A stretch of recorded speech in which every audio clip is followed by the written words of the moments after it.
Hello again, everybody, and welcome to Inside Lowell. I am Teddy Panos, your host for this morning's podcast, a very interesting podcast, a hot button issue here in the Mill City, ADUs. Accessory Dwelling Units. I believe that's what it stands for. And we've got somebody who is in favor of it, somebody who is against the proposal here in the city of Lowell. We're going to get into the reasons why they feel the way they do, and maybe, just maybe, find an ordinance that might agree with both of them. Hopefully, but I'm not going to hold my breath on that one. But we certainly hope that you take this opportunity to learn something about the issue if you yourself are confused by the conflicting data, conflicting information you are hearing, and maybe haven't made up your mind quite yet on where you stand on the issue. We're going to get to that discussion and introduce our special guests in a quick moment. Just want to take a minute and thank all of our sponsors for making this podcast, all of our podcasts here at Inside Lowell possible, and for making Inside Lowell itself possible. And of course, we start with our friends at Washington Savings Bank, great local, great community bank. If you're looking to switch banks, now's the time to switch to Washington Savings Bank. And if you are a Lowell or Drinkwater resident, they got a special offer for you that is still in effect going on through the end of June. They want to give you $300 simply for opening a new account and direct depositing $1,000 into that account. Now, that could be a direct deposit paycheck, direct deposit Social Security, any qualifying direct deposit. You get $1,000 in there, they're giving you $300. That's a 30% return on your money. Learn more online, washingtonsavings.com. Thank you as well to our friends at Hafner's. We can probably push home heating oil to the back of our minds until next fall and next winter. But summer festivities, summer fun. Propane, cookouts, heated swimming pools, those little heaters you put out on your patio for those cooler nights, all of it. Hafner's can take care of all your summer outdoor barbecue needs. Plus, their gas stations, car washes are all over the Merrimack Valley, throughout the Merrimack Valley. Check them out. Call 866-IT-KICKS, 866-IT-KICKS, or visit hafners.com to learn more. And last but certainly not least, I want to thank our friends at Reverie 73, a very well-renowned cannabis shop. So well-renowned, they finished number 4 on the Boston.com list of top cannabis shops in Massachusetts, and they are the only standalone shop in that top 4. They have just one location. It's right here in Lowell, 1148 Bridge Street. They're working on a few others, but for now, you can only shop them here in Lowell or order online at reverie73.com. Also want to thank a couple of new sponsors who jumped on the Inside Lowell family this week. Our friend Frank King at Action King Services, and as of yesterday, the Lowell Philharmonic Orchestra. Glad to have that great local cultural institution being a part of the Inside Lowell family. And with that, let's turn our attention to this morning's discussion and our two guests. The gentleman to my left, to the left of your monitor or TV screen, Lowell City Councilor John Drinkwater. Good morning, Councilor. Welcome to Inside Lowell. Good morning, Teddy.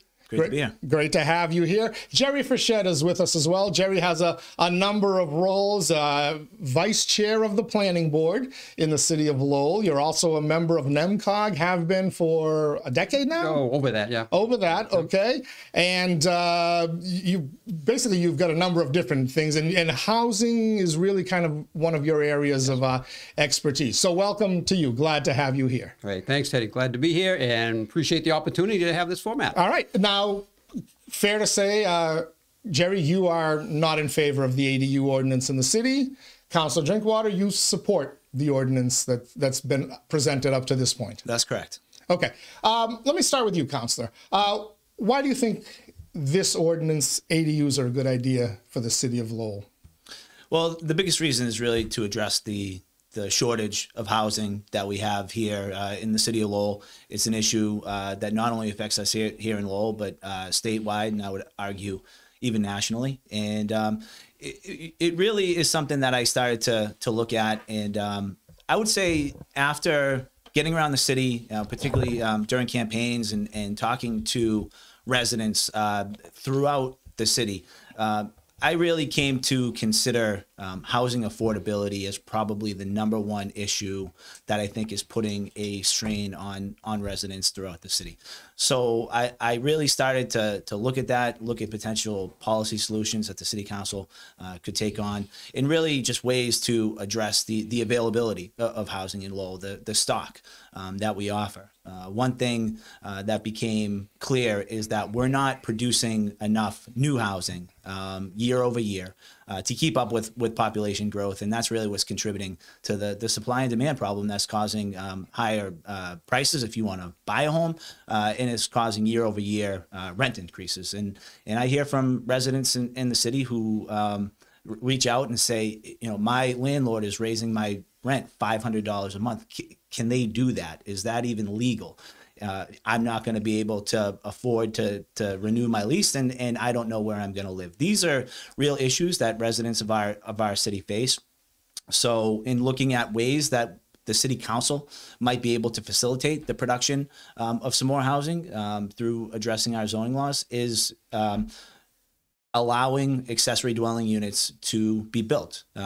Accessory dwelling units are really, you could kind of refer to them as in-law apartments. They're small apartments that either can be added to single-family homes. They might be able to be converted given the existing internal space. They could be added via addition, or according to the ordinance, they could be included in a detached structure on the property that's been in existence for more than 10 years. It really puts the power into the hands of individual homeowners, to not developers, to make the investments needed to create just a little bit more housing in Lowell. Oftentimes, yes, it's used for families, oftentimes elder family members, so they can live on the same property as their family to provide care. It can also be provided just for additional rental income for individual homeowners, and again, put some more rental housing on the market.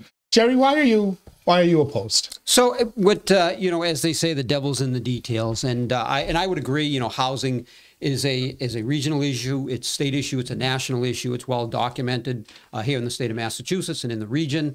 You know, part of the reason is a lot of the suburbs aren't really doing enough to create housing that's affordable, and it's putting more of a strain on the gateway cities. Lowell is no exception. It amazes me that, and I've heard several councilors say that on the campaign trail they heard housing was an issue, and then so this is what we worked 2 years to come up with, is that, to allow by right the construction of a rental apartment potentially in every single-family home in the city of Lowell. And also in a detached garage that's not attached to your home. And again, the devil is in the details. And I became increasingly concerned. I made a packet for both of you gentlemen, because everything I want to say here is fact-based. So this is the draft ordinance. And what concerned me is I went through the process, and Councilor Drinkwater at the last subcommittee meeting said I should probably get a blazer because I've been at every meeting. But I think I've been I've been involved in every major zoning issue since 1997 in the city of Lowell. And I've been concerned with the process in this particular case. And to Councilor Drinkwater's credit here this morning, he talked about, hey, this is for creating apartments, basically, all right? But there's been a lot of representation about, you know, families living in a home, multi-generational, and having to care for your parents. But at the end of the day, we can craft that ordinance. That's what our neighboring communities have in place, and it's for immediate family members and caregivers. I can craft and be behind something like that, and I think it's hard to find somebody in the city of Lowell that opposes that. All right, now, the other issue is having detached dwelling units in the single-family zone, basically having 2 units on one lot in every single zone. So I want to just talk about some things that were not addressed at the subcommittee meeting, 4 subcommittee meetings. And one of the things, and this is what concerned me, is even on the purpose, and I've highlighted the only mention of really rentals, obtain extra income, okay? Everything else talks about the national talking points of really being able to age in place. But we can do that. That's a separate ordinance that needs to be tweaked. The other part I highlighted, right, is that there'll be a recorded building, once you get a building permit, you have to record on the registry of deeds the fact that it is to be owner occupied, all right, for you to have the dwelling unit. But one of the things we didn't get into the detail, and if you look at, turn the page, read section F, upon sale of the property, the new owner shall require to file a new application with the Development Services to maintain the accessory dwelling unit. Well, I've spent 43 years in the banking business. I can tell you, is that going to hold up the closing? When does this take place? So when the attorney does a title search and they see the deed restriction, do we not do anything? No. So what happens is the closing takes place. I've talked to DPD. The question wasn't asked at the subcommittee meetings. How is that going to be administered? They're still trying to figure that out. Whether they annually they have to submit something. And then that gets into how much administration is that going to take? We have, and this is in a planning document in the city of Lowell, increase the number of overall inspections within the city, inspecting all multi-unit properties every 3 years for minimum maintenance and other potential violation, and improving data tracking for these inspections. It's already been reported. We're woefully behind that. And then under conditions, I highlighted, it says accessory dwelling units may be detached. Accessory structures exist at the adoption. So if you have a garage right now and this passes, you can potentially, if it meets the criteria, have a unit. But then it says anything new after that would have to be in existence for 10 years. But then if you look down below, special permit, you can look for a waiver for any of those conditions up above, which includes that. You don't have to wait the 10 years. They can start popping up. It requires one parking spot, and Councilor Drinkwater wanted to do away with that. You can actually eliminate that. That's not accurate. Okay, go ahead. Because you've said on record you would prefer not to have a parking requirement. That's on record. I support the additional parking space. Okay, that's good to hear. But then you can ask for a waiver from that.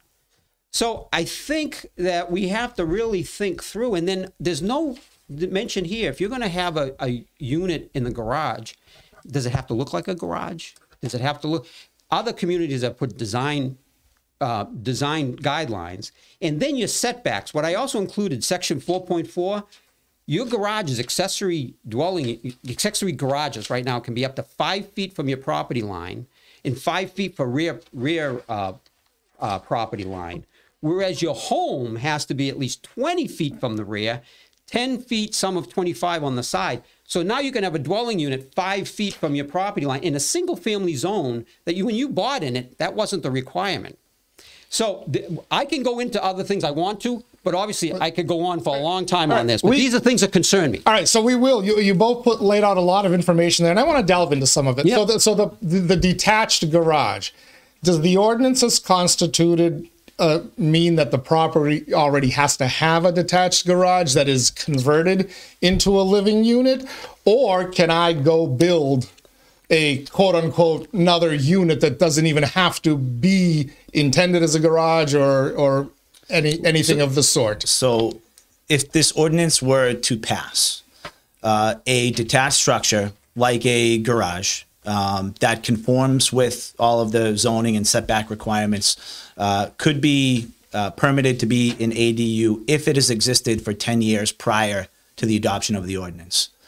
Moving forward, if you were to permit and build a new detached garage, that could become eligible to be permitted as an ADU 10 years from when the original permit was So once again, that's not accurate. So you have it in front of you. Could you turn the page here, Teddy? Under conditions. Council, please look at it with me. Yeah. Okay? Yeah. So right here, unless it's changed again, we've had this happen at meetings. I'm going to read that what's highlighted. The accessory dwelling unit may be in a detached accessory structure that exists as of the adoption of this ordinance. Well, he just said it had to be in existence 10 years before this was adopted. This says as of the adoption of this ordinance, or which it has been in existence for at least 10 years. So it's basically saying the day this passes, if you have a garage that's there right now, it can be converted. Obviously, it has to meet requirements. Then it's saying, well, if you're going to build a new one after this, you got to wait 10 years. But then I bring you down to section 5, special permit required.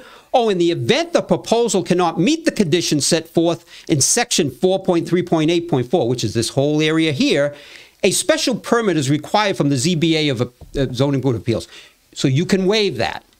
Okay, so I want to talk about the waivers because that's a whole separate discussion because there's a lot of things that are going to have waivers. But in terms of the garages themselves, Jerry was correct. I did misspeak in that as of the adoption of the ordinance, the detached structure could be used. I think I may have said it had to have. Correct. You intimated it had to have been in existence for 10 years. But that's happened a lot in this process.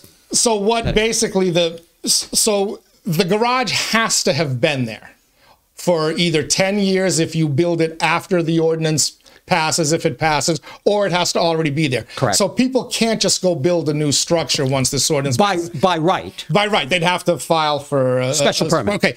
But is the concern that people knowing that this is a discussion now, and if they start counting council votes and realize it's going to pass, people are going to rush out and start flooding with already existing garages? I don't know that. They don't have to wait for 10 years? Because it seems like that's as long as the ordinance, to me, covers that it has to be a garage. It has to have already been there. I think that seems like a fair requirement. Well, again, you had a garage 5 feet from your property line. In some cases, they're even closer, but 5 feet from your property line is what's required by zoning, where if it was a dwelling unit, for the rear yard, it would be 20 feet. And if it was side yard, it would be 10, some of 25. So one side would have to be 15 feet. So at the end of the day, and think of some of these neighborhoods, all right? Some of these, it's in every single zone in the city of Lowell. And so you think of some of these neighborhoods where you had at least a little bit of a buffer from the house where people are living. And now all of a sudden you're 5 feet. It's just a different beast. And by the way, other communities and again, I don't want to get into national discussion, but Chicago and Eugene, Oregon, and there are other areas that, and even Seattle, God bless them. I mean, they've done some real aggressive things, but they actually have design standards if you're going to actually do something like that. So I'm really not in favor of doing the detached. And you know, the one of the things that's been frustrating is right now in the city of Lowell, you can have a second kitchen, you can have a second unit. It's legal. And you file for the permit and you can build it and you can have mom and dad live there. I did a similar thing with my mother before she passed away, and it can be done. And it took 4 meetings to get people to finally admit that. But in its design, so you can design it so you can just have it for family members within the household. So the idea is you really, from externally, it appears to be the same neighborhood it was before. But now this is allowable in every single zone if this passes. And I'll turn you to the last page with the table of uses. It crosses out, it eliminates the minimum lot area per dwelling unit. So in some of these denser neighborhoods, there's a reason why that's in place, is to try to limit the infill and to try to limit the level of density. That eliminates that. We didn't even talk about that at the subcommittee meetings. No questions were asked about administration of the requirement for the owner occupancy. No discussion on, again, those accessory, the detached garages. And it wasn't until I mentioned at the city council meeting when Councilor Gitcha had the motion on to put this on a non-binding referendum on the ballot, they'd even come up about eliminating the lot area per dwelling unit. And that's a serious issue. Councilor Gitcha, those issues that Jerry just brought up. So there are a few things I wanted to go back and respond to. One that has consistently come up is inspections. We have a requirement for rental units in the city that they need to be inspected. However, I've really only heard it come up in the context of accessory dwelling units, that we really can't move ahead with adding additional rentals until we get our house in order, so to speak, when it comes to inspections. I've seen over the course of the past several weeks, and certainly extending beyond that, the city council and beyond celebrating the additional of new rental units coming into the city. Developers come in, they make investments in Lowell, they provide needed housing. That additional housing is celebrated. I have not heard in any of those instances that, hey, wait a minute, can we really do this because we need to get our house in order when it comes to inspections? I've only heard it in the context of ADUs. And it is a real issue. We do need to staff up and catch up on inspections. I know the pandemic put a big hold on that, and it's been catch up ever since. But for any ADU to be permitted, they have to be inspected first. So it's not like we're going to be permitting these things with no inspection. And to become permitted, it has to be inspected. And then we absolutely have to get our house in order and continue to catch up from the pandemic. And again, that applies across all rental units that are added to the city. The other thing, going back a few minutes, is Sherry brought up the family requirement.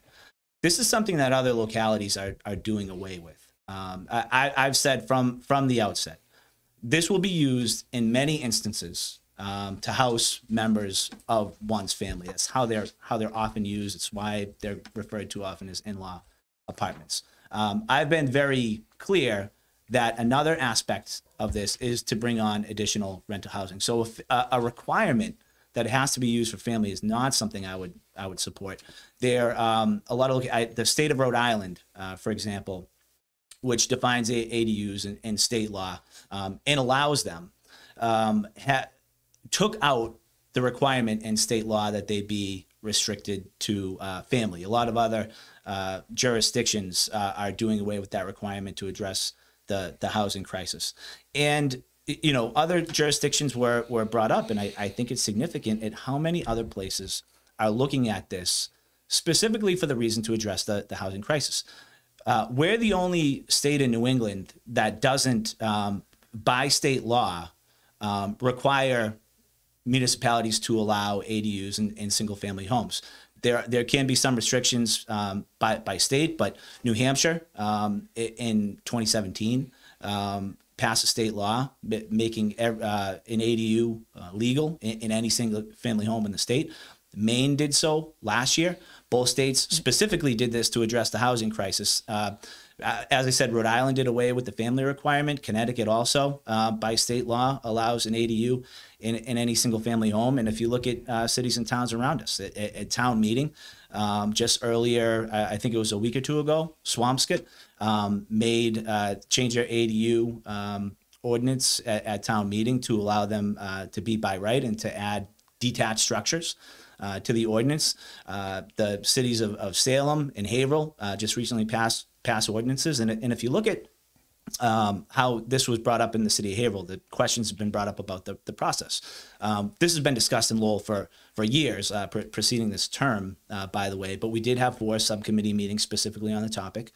But in the city of Haverhill, and I really admire the commitment to this, Mayor Fiorentini introduced a proposed draft in December. And if you look at the byline in the Eagle Tribune, it's on December 6th.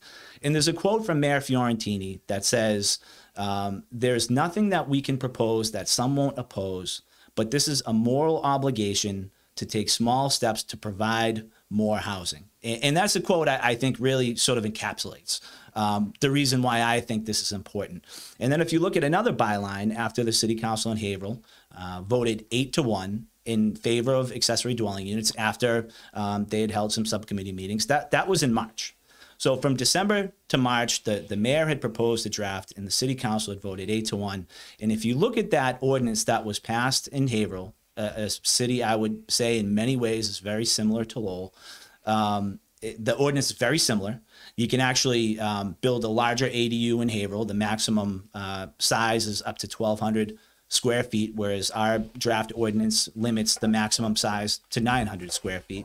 So, this is something that I think other jurisdictions, whether we're talking about states, in fact, every other New England state, or other cities and gateway cities in Massachusetts, are looking at to address the housing crisis. That if I can just back up to that, is there any sense that this? You mentioned Massachusetts being the only state in New England that doesn't allow this.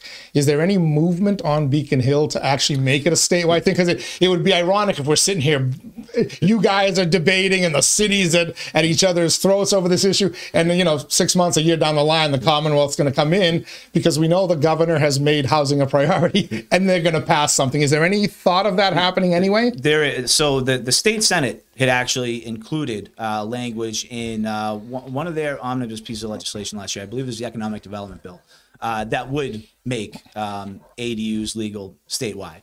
Ultimately, that language was left out in conference, but similar proposals have been brought up in the House as well. So there is movement. And then one thing I just wanted to add as it relates to other states, we're very close to New Hampshire here, and when you look at it, Many towns in New Hampshire have had ADU ordinances that pre-existed the state law that was passed in 2017, and you actually see some of the highest rates of ADU construction per household anywhere in the country. Now, I have not heard, from any of my friends who live in the state of New Hampshire, those who travel, that this has been a problem.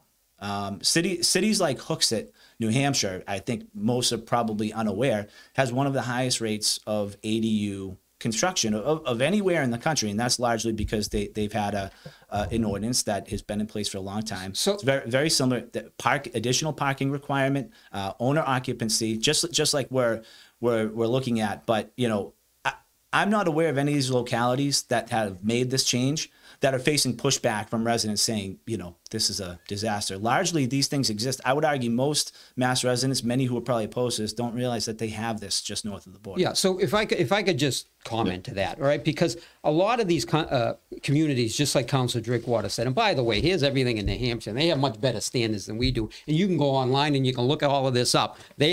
They put a lot of thought into this. So what's happened is that we're looking about introducing an ordinance. All these other communities, even Cambridge, much more aggressive in their approach, had a much more strict ordinance in the early 2000s to see how this was going to filter into the community. Lowell's unique, okay?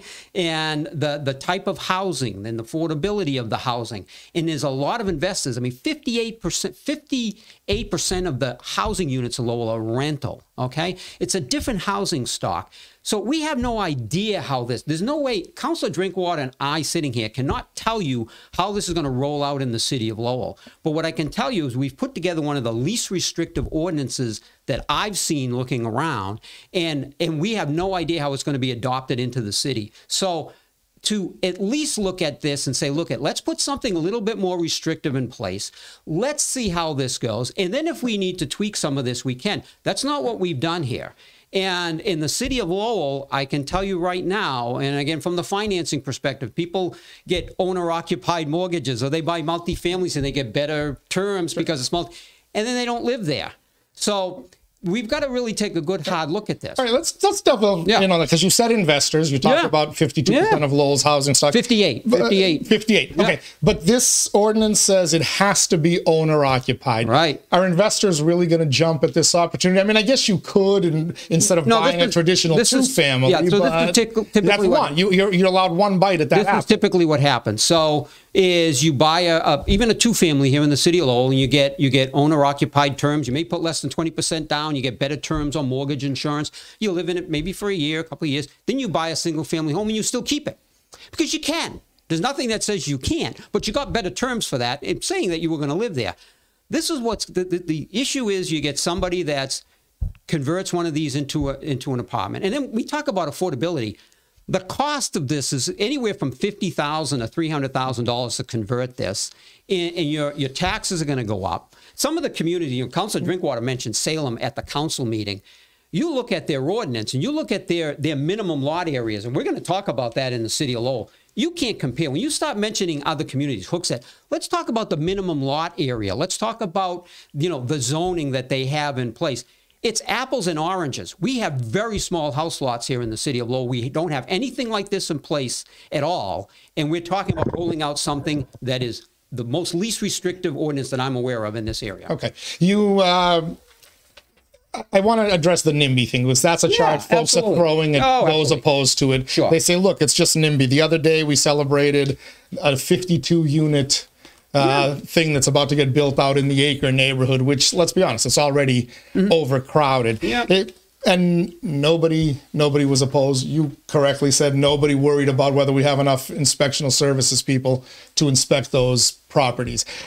Is this simply NIMBY? Is it just certain neighborhoods? And then I'm going to include your neighborhood in a second. No. So is it certain neighborhoods that are like, look, the character of our neighborhood, we want to keep it as the character we believe. Everything else, the hell with it. Do whatever you want. Well, I will tell you what I have found serving on the planning board, and it's kind of interesting. As certain neighborhoods have become more investor-owned, when a project comes before the city, there's very few opposition if there's not a lot of owner-occupied homes around that property. It's just the way it is, right? The other landlords, they really, as long as it doesn't bother them, they're fine. So, you just think about it in the sense that what is wrong with somebody that bought a single family home in the city of Lowell? And by the way, we're the most affordable option around. And I've always prided the city on the fact that you can come in here as an immigrant, you can come in here and rent an apartment, live in the downtown area, then you can actually live in some of the other neighborhoods, buy your first home that's affordable. Now, by today's standards, don't get me wrong, cost of housing is through the roof. City of Lowell isn't going to solve that alone. And I've been on the planning board for 16 years. Since 2019, you can go online. I think we've approved over 70 projects. And I mean, the amount of housing that we produce here in the city of Lowell, and the amount of diversity within the housing stock is tremendous compared to everybody around us. So, but for a single family homeowner to have saved and bought a single family home in a single family neighborhood, what's wrong with that expectation that that's what you bought and that's what you're living in? Is there something wrong with that? I don't understand. Is there an NIMBY issue, do you believe, at the heart of this? And by the way, there's justification for NIMBY. Like, you buy a house in a single occupancy neighborhood. Yeah, I guess, having a change in the middle, it's a good reason to be NIMBY. What are you hearing in your neighborhood, which has a lot of the types of homes that Jerry's talking about? Well, sure, for one. And one is that in terms of the character, these still have to look like single-family homes. They still have to conform to all the same zoning requirements, setback requirements, height requirements, everything that is already in place for a single-family neighborhood. And I know that, the term NIMBY is, I guess you could say, thrown around as sort of a pejorative term. People balk at that. But I will say I've had many, many conversations on this issue, and we kind of go through the policy back and forth. Oftentimes, how much will it help? Will it really help? Will they be affordable? And on several of those conversations, where we've landed eventually is, you know what, I wouldn't really want my neighbor building one. And you know what? I respect that, because I think there's a lot of facts and figures that can get thrown around to sort of mask the fact that where a lot of this comes from is people really like their neighborhoods. They really like their homes. They like their existing neighbors, and they don't want to see that change. And I totally understand that. I live in a single family home in a single family neighborhood, and I love my neighborhood. And so I do understand that. And I have responded. I said, you know what? I respect that you've come out and said that you have concerns about, what this would mean if your neighbor built one and, perhaps somebody moved into the accessory unit that you didn't like. I get it. That said, I have not heard a lot of pushback from the Belvedere neighborhood. You asked about where I live. I have spoken to a number of neighbors who have talked about really not being able to move out of their family homes that they raised a family in. They're living, as a couple or by themselves now, and people who would like to be able to downsize, but because of the market, they feel kind of stuck in their existing home. So, I've certainly had conversations with people who are a little bit concerned about the impact it would have. And I've talked to many people who think this would be a good thing. One, for, I think, the overall housing stock, and also for their own living situations. And one thing I'll just add too is I think it's important that we do create rental opportunities, not just confined to the areas that are zoned for two-family or multifamily neighborhoods. I think it's important that families who are trying to come up in the city of Lowell and maybe raise kids might be able to find an accessory unit. Even I know a lot of these will be one bedroom, but potentially a 2-bedroom accessory unit where maybe a single parent with kids could move into Belvedere, could move into Pawtuckettville, where there's really in many areas, specifically where it's single family zoned, there just aren't rental opportunities, and frankly, these neighborhoods become very homogenous and not very economically or racially diverse. So I think sort of being able to very gradually and incrementally add potential rental options that either individuals or families in Lowell could utilize that are spread throughout the city it is something important that we can do. Well, Councilor, I know you said it in a different way at one of the subcommittee meetings. You said the single-family homeowners need a new more to pull their weight in this community, which which was unbelievable to me. And I think we have to look at all these neighborhoods, these single-family neighborhoods. And one of the concerns is when I look at, trying to apply other communities, there's not one other community that I looked at in this area that has the small house lots that we have. And you've got to understand the impact. And I have the dimensional requirements right here. And Councilor, you mentioned something of the facts. If there's something I have said that hasn't been factual so far this morning, please let me know. But, our largest house lots, the minimum requirement is 10,000 square feet in a single family zone. Then we go to traditional single family at 7,000 square feet. Traditional two family, because you could do that in a multifamily zone, 6,000 square feet. Traditional multifamily, 4,500 square feet. And traditional mixed use, 4,500 square feet. And it eliminates the lot area per dwelling unit, because these are set up so that you couldn't put more than one unit on it based on that. This eliminates that. Those are small. Those are some of the denser neighborhoods. And I'll be honest with you, again, I've actually participated in nationwide webinars on this. Some of the inner city neighborhoods in Philadelphia really pushed back on this because of the density.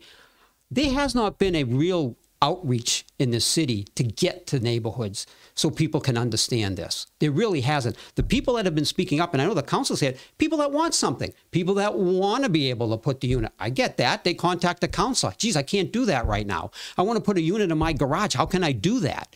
The average people working and raising children and, bought a home, they don't even know we're having this discussion. We're immersed in it. We think it's the center of the universe.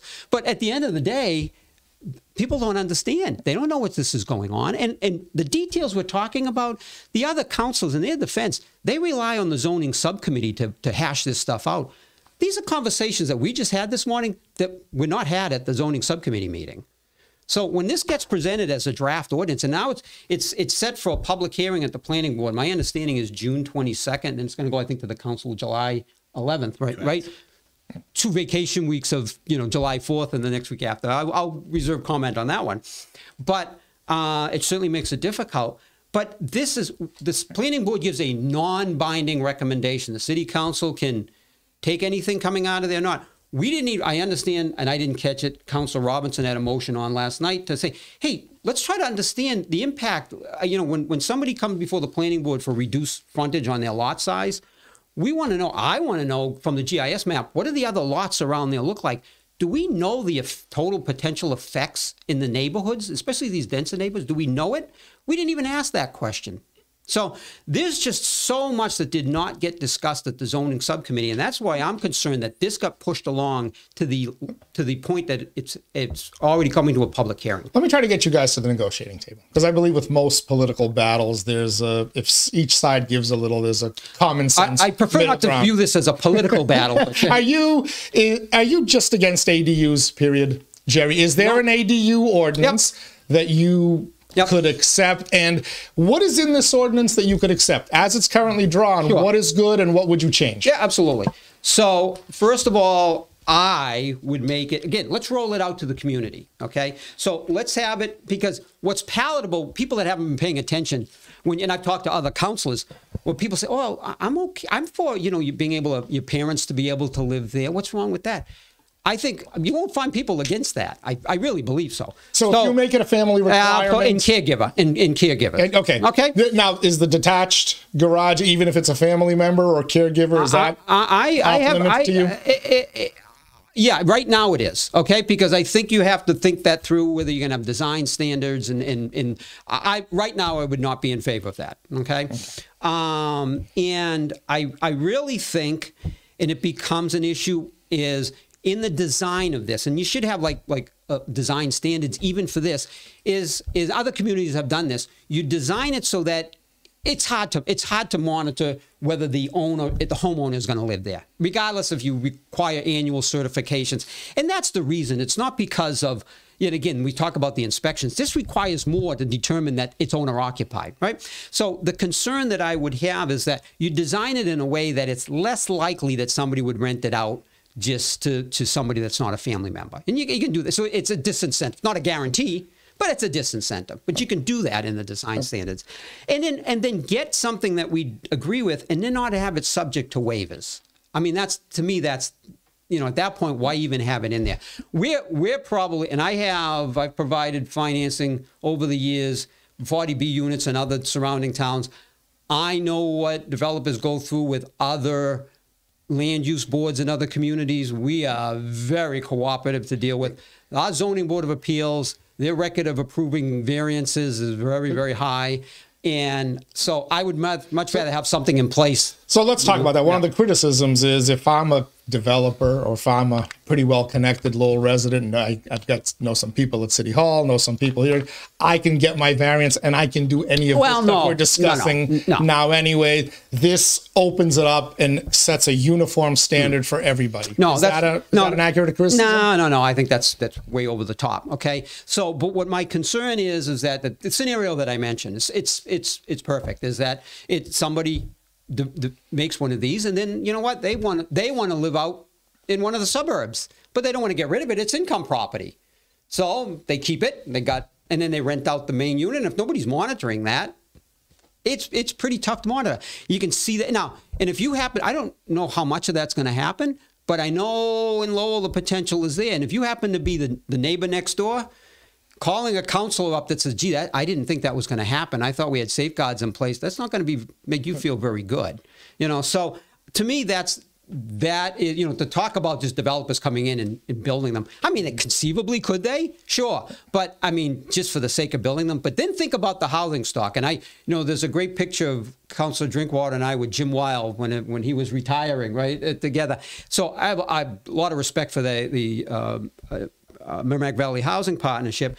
But, one of the things that you're looking at is once you add this accessory dwelling unit as well, is that everything I've read, unless you have, like, Councilor Drinkwater mentioned Salem, well, you can't build one unless it's restricted to 70% of the market rents in that community. Or if you want to use grant money, it's 50%. Well, that's why they haven't built very many. And they only adopted it in the height of COVID. So, so to take a look at the minimum housing lots of 15,000 square feet, single families. So when I look at this here, I'm really, I just think the potential is there for misuse. And if you're a resident that's living next door, you're not going to be very happy. And we could put something together that was, and then I have, at least at the beginning, make it subject to a special permit. If again, there's some control. This is by right. And is there a lot size, a minimum lot size that you would say, okay, at this point it should be allowed? Can I tell you, this is the dilemma, right? Because if it's such a great thing to have for housing in place, why would you want to take that away from some of the poorer neighborhoods that have single-family homes? All right. So how do you deal with that issue? I don't have the answer for that. Because I recognize that. Believe me, I've been looking at this issue for years. And so there's some challenges there. Is it just for the wealthier neighborhoods that have 10,000 square feet? But are those the neighborhoods that have more size? Some people just look at, they want to attack those neighborhoods because who do they think they are living on a 10,000 square foot lot, right? Where our neighbors around us have acre lots, 2 acre lots, half acre lots, and we're getting criticized because we're concerned about a 10,000 square foot lot. So there's a lot of moving parts. And I really believe this required more thought, more work. We're also in the middle of putting together the city's master plan. We're also working, I'm on the committee for the housing production plan. I'm on both those committees. I really think this really needed a better comprehensive look at than what we're looking at right now. But you're not necessarily saying no if there's a plan that you think mirrors some of the other surrounding communities. Absolutely. Yeah. Okay. Councilor Drinkwater, to you. What that's in you're obviously, you would vote yes on this ordinance as constituted.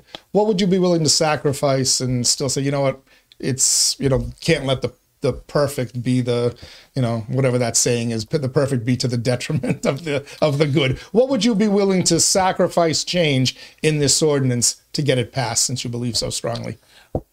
So I'm certainly open to conversation. A couple of the things that have come up, I will say, would be poison pills to me.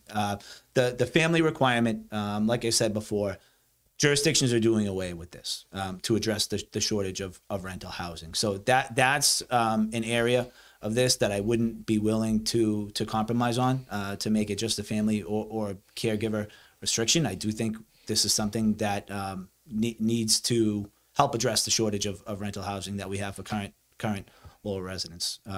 Another thing that has come up has been limiting it to a single bedroom. I think based on the maximum size of these units, many of them will likely be limited to one bedroom, meant to accommodate single family members or single renters.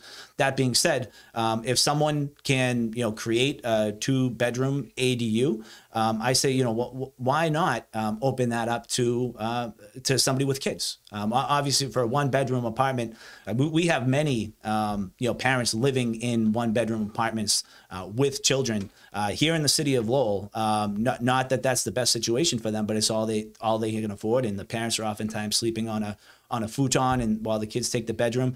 There are many families in Lowell dealing with situations like that. So if we can potentially allow a homeowner to create a unit that has 2 bedrooms in it, and that can be utilized by a family or even a single parent with children, they're in one bedroom and children are in another, in a attached unit on a single family home, I think that's very, very positive. So I would not want to freeze out families who could potentially utilize this by limiting it to 1 bedroom. And that's also something that a lot of other jurisdictions are doing away with. Other things, with respect to lot size, I really go back to, everything with respect to any, if anything is added on, all has to conform, to the zoning in the single family district. So it really does stay, with the existing character.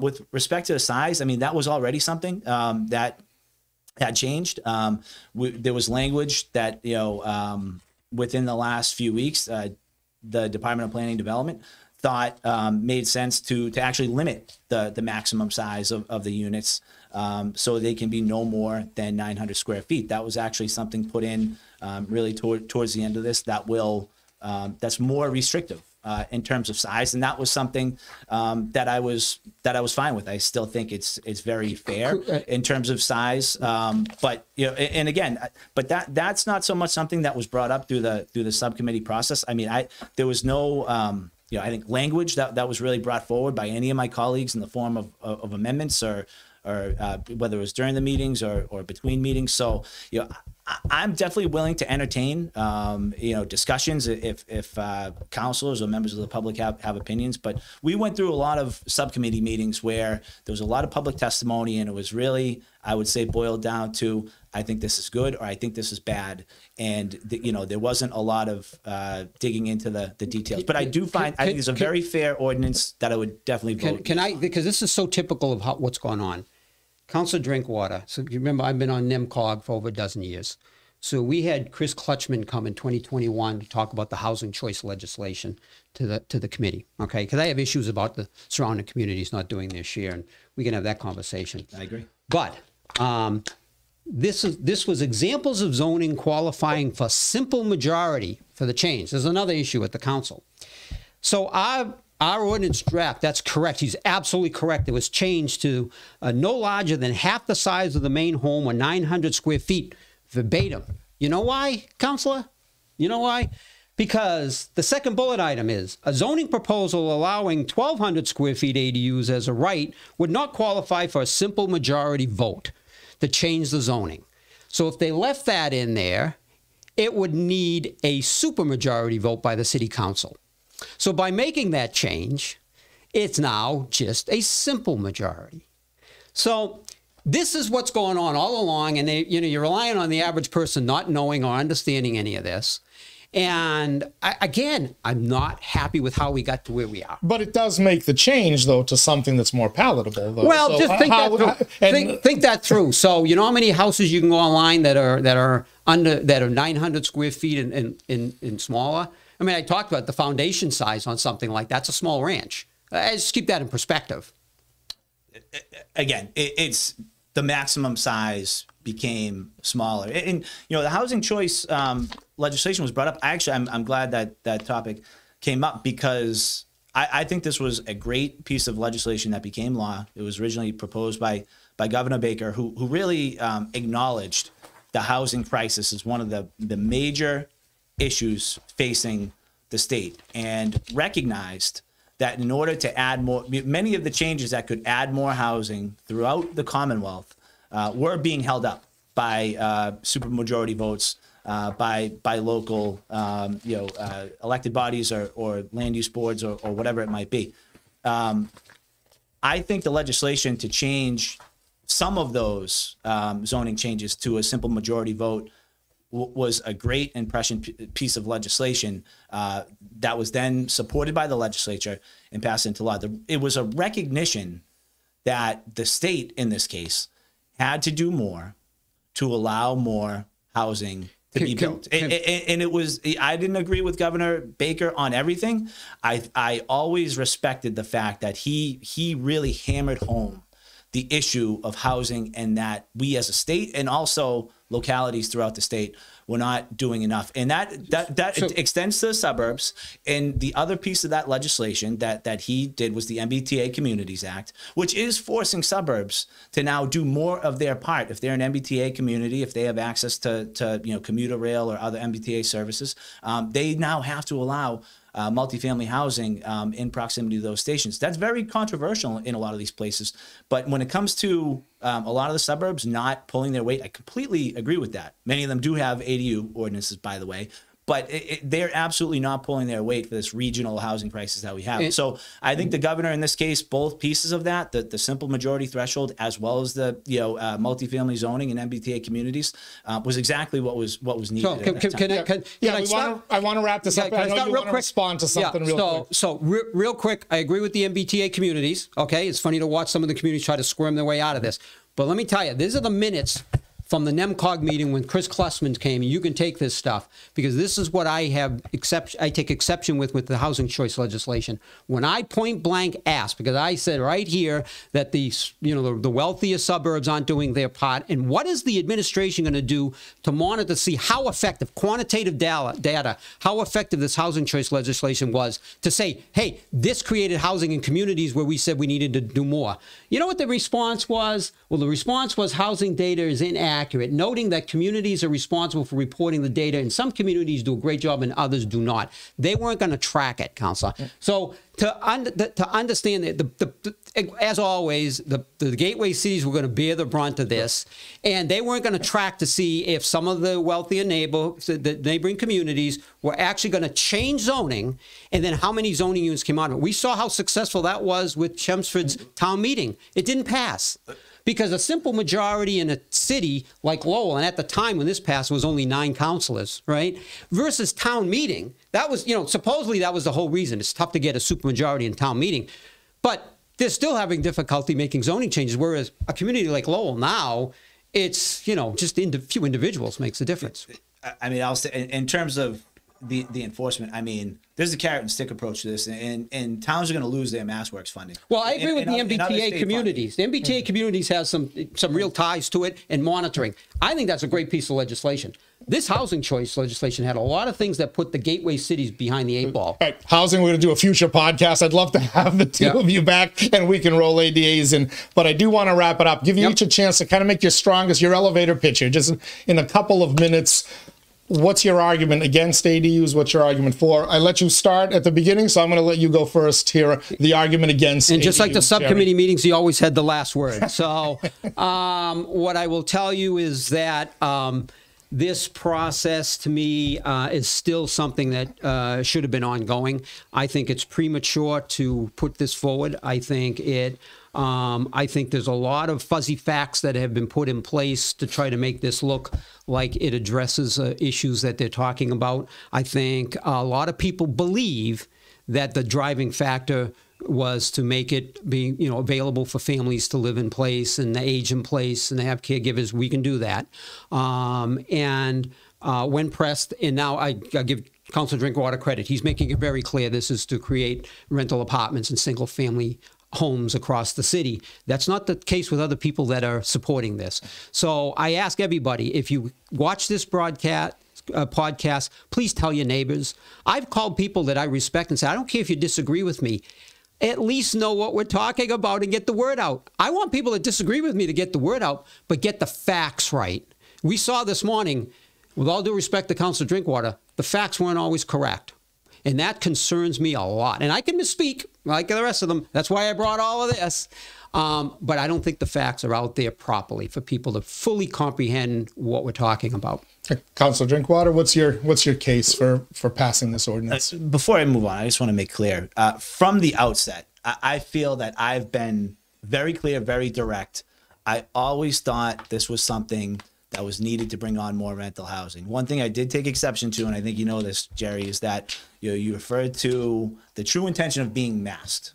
I could go back to every subcommittee meeting. I would challenge anyone to find any meeting where I was anything less than direct about the fact that that this was somehow not meant to provide additional rental housing. I've always been clear that I did not favor family restrictions, that I think it was needed to address the housing shortage. It's something that seems to keep coming up, that somehow the true intentions weren't clear. I very much disagree with that. And I would challenge anyone to go back and find evidence of that being misrepresented. But in terms of the case, we're in a crisis of housing affordability in the city of Lowell that is having a real negative impact on our residents. Increasing rents are putting a huge financial strain on families if they can afford to stay in their existing housing, and it's causing many families to become without housing, homeless. I've heard directly from families and individuals who have been forced out of their existing housing for economic reasons. This policy that we're discussing here today, accessory dwelling units, is not going to solve that problem. It needs to be a multifaceted approach. And it's not the only thing we're doing. We've tried to make it easy to build housing in the downtown mixed-use zone. We're in the process of trying to make it easier to build multifamily housing in the area of the MBTA, along with these other suburbs. It's not the only approach. However, it is something through what I would consider a fairly straightforward change in our zoning laws here in the city that can very incrementally add additional housing units that are spread throughout the city. We're not talking about just adding a bunch of residents in one area. We're talking about something that is an individual investment by homeowners who have to continue to live on the property, that can very gradually and incrementally add housing units that can be utilized by families in Lowell who desperately need the housing. So is it a panacea? Is it going to solve the problem? No. Is it something that we can do within the next couple months on the city council that will gradually help ease this crisis? Yes, I believe it is. And I hope that my colleagues will join me in voting yes. Councilor Drinkwater, thank you for the time. Jerry Frechette, thank you for the time. And thank everybody out there for watching this podcast. We recorded it on Wednesday morning, May 24th. I'm not sure when you're watching it, either later today or maybe 2 weeks down the line if this comes up for a vote. But take the time to watch it. Listen to what each individual said, both very knowledgeable, both very passionate in their stance against it. Check out what other communities are doing. Is it a problem there? What are they doing that might be better? Get yourself informed on this discussion. That's what we hope we helped do today. I want to thank our sponsors. Again, our friends at Washington Savings Bank, WashingtonSavings.com. They want to give you money. Find out how by going online. Thank you as well to our friends at Hafner's. You see that little kicking donkey over my shoulder there? It kicks, they kick. Phenomenal local institution. Reverie 73, award-winning, really, acclaimed cannabis shop. Let them elevate your cannabis experience. For everybody here at Inside Lowell, I'm Teddy Panos. Till next time, we hope everybody stays safe. Talk to you soon. Cool.